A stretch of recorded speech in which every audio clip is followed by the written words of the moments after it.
Hello and welcome to the CoinMarketMan journal tutorial. I'm David Kansan, one of the co-founders, and I'll be taking you through our new automated crypto journal.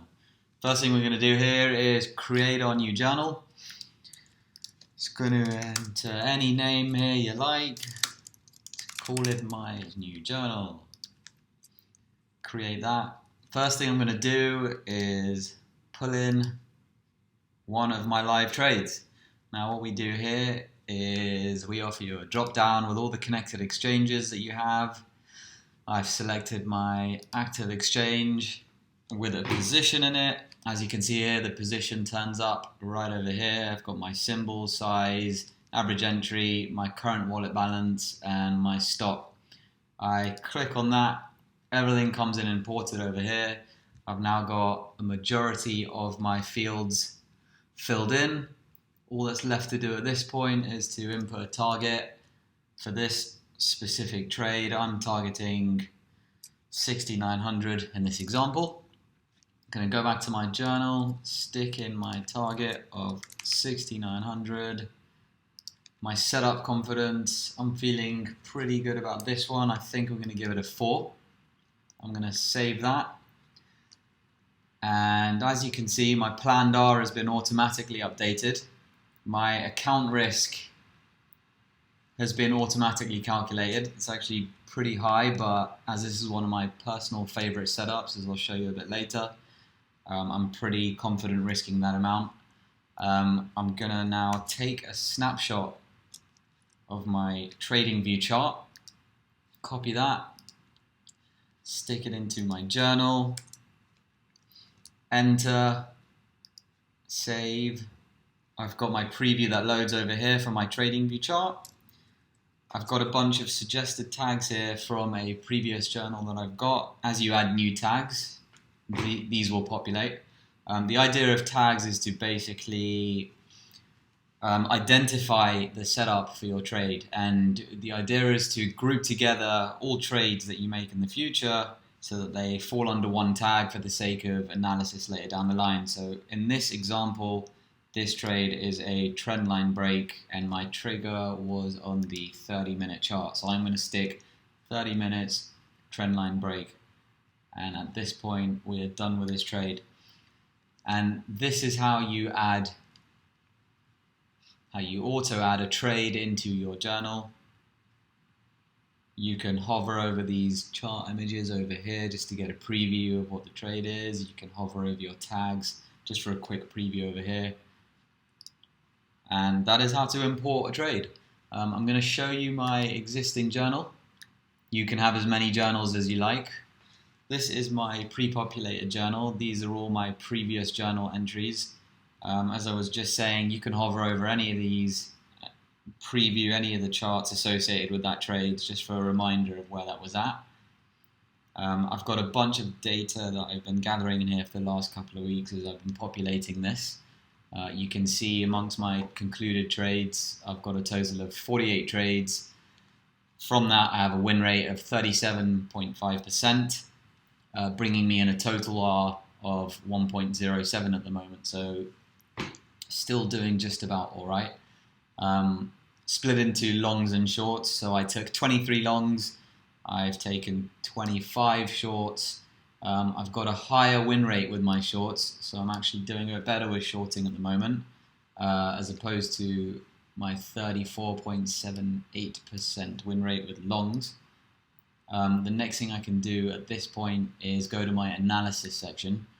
What I can see here is my total trades, I can see my win rate, I can see my average R across all of my trades, and I can see my average account risk per trade. At the moment, it's a little bit high.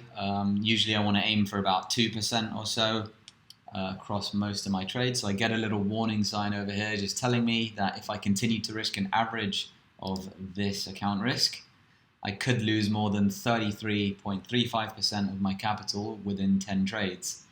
And if I want to learn more about consecutive losses, I can click this MATLAB button over here, which will bring up our MATLAB calculation system. I can check my consecutive loss calculator section over here, and I can just play around with a few different scenarios. For example, let's say, okay, what happens if I lose 8 trades in a row where I'm risking 7% or 9%, which I'm doing right now, of my account balance. So if I lost 8 trades in a row, risking 8% and 9% account balance, I'd be risking a drawdown of 52.78% in total. So do I want to rethink that strategy? Do I really want to start going down the route of getting used to risking that much per trade? When you start to lose a trade, like you find sometimes in the past that you could start chasing trades and start increasing risk as opposed to decreasing risk, which is really what you should be doing. If we go further down to see what other analytics we have, we've got my trades split by winning trades and losing trades. So I can see all of my winning trades, that's 18 in total, bringing me an average R of 1.11.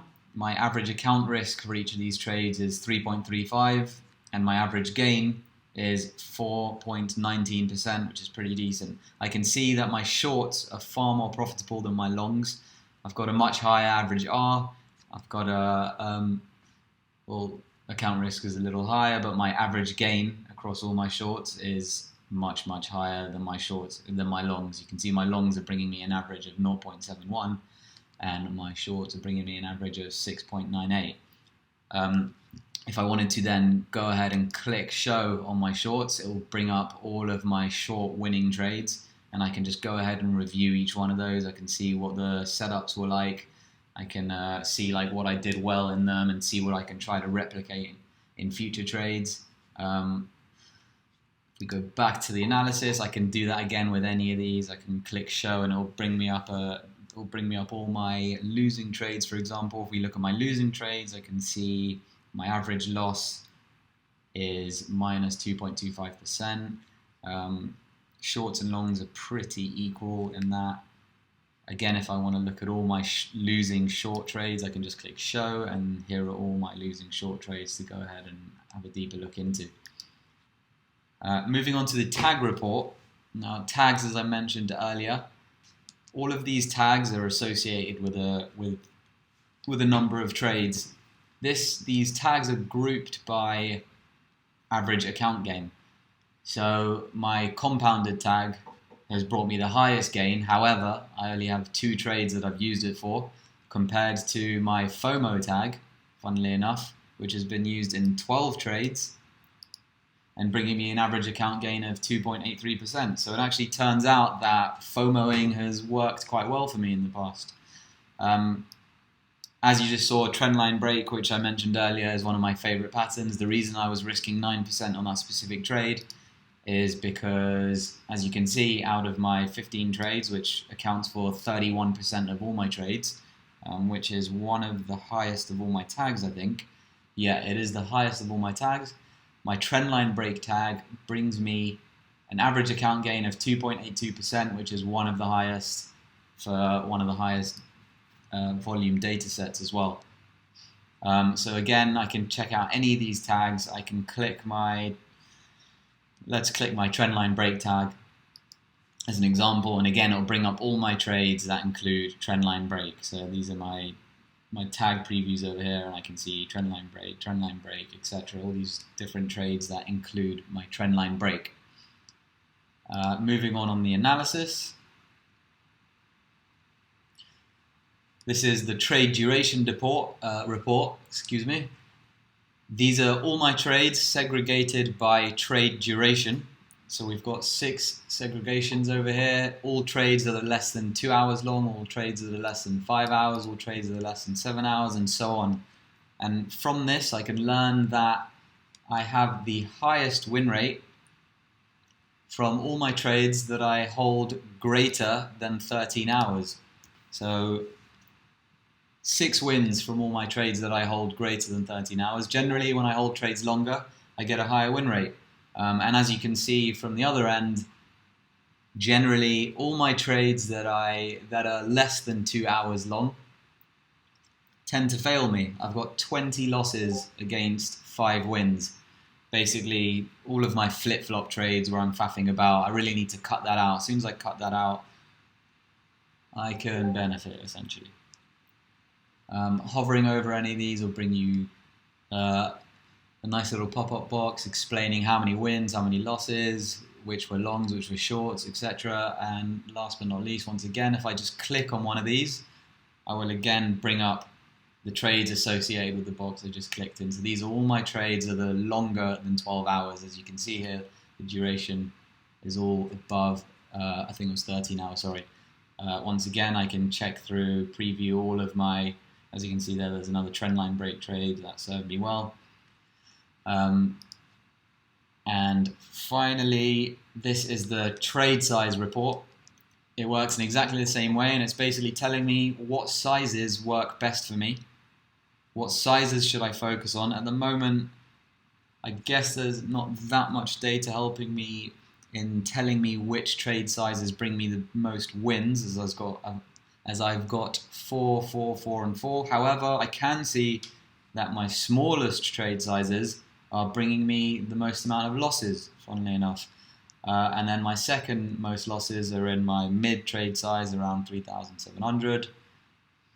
And it appears that my best ratio of wins to losses is in the 2,600 and below arena. So that's something to bear in mind when position sizing moving forward. And once again, I can click that and bring all my trades under that size and check that out. Last but not least, I've got the My Notes section where you can basically just make notes about things that you see in the market, things that you might want to remind yourself, just various patterns and different things that you notice, just things that you don't want to forget, like I noticed this ridiculous robotic pattern that I keep seeing that just eventually results in a pump in the complete opposite direction. Same thing going up as well, I've seen in the past. So just made a note to bear that in mind. And that is the automated crypto journal. I hope you find that useful, and thanks for joining me. Safe trading.